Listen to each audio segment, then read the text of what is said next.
The Buried Life by Matthew Arnold.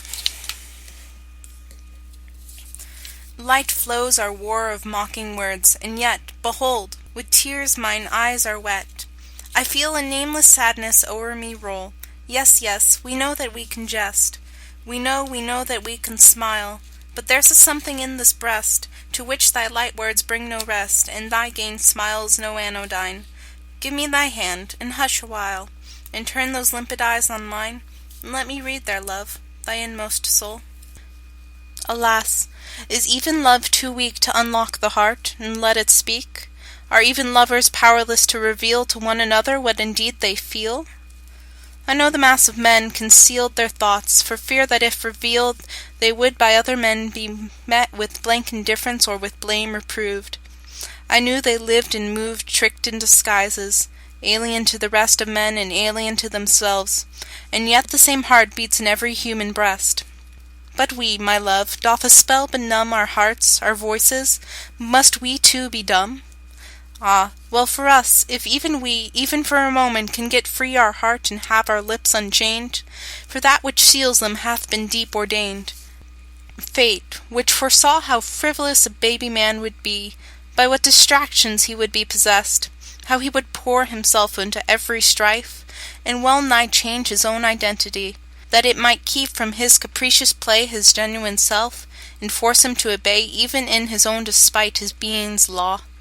Bathe through the deep recesses of our breast the unregarded river of our life, pursue with indiscernible flow its way, and that we should not see the buried stream, and seem to be eddying at large in blind uncertainty, though diving on with it eternally?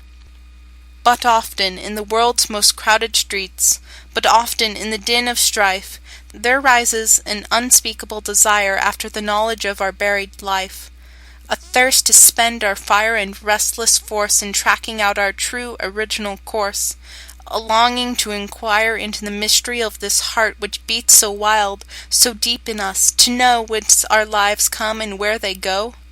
And many a man in his own breast then delves, but deep enough, alas, none ever minds.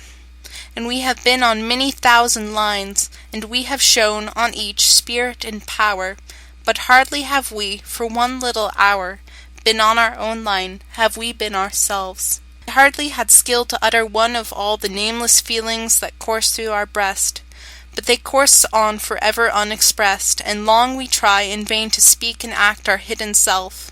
And what we say and what we do is eloquent, is well, but is not true.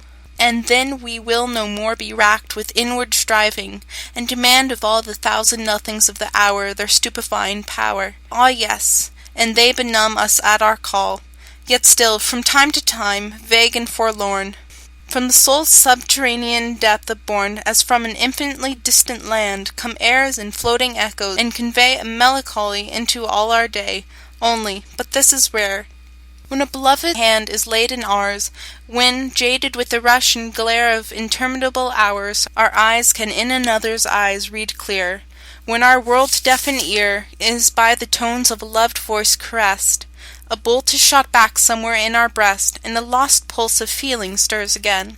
The eye sinks inward, and the heart lies plain, and what we mean, we say, and what we would, we know. A man becomes aware of his life's flow, and hears its winding murmur, and he sees the meadows where it glides, the sun, the breeze.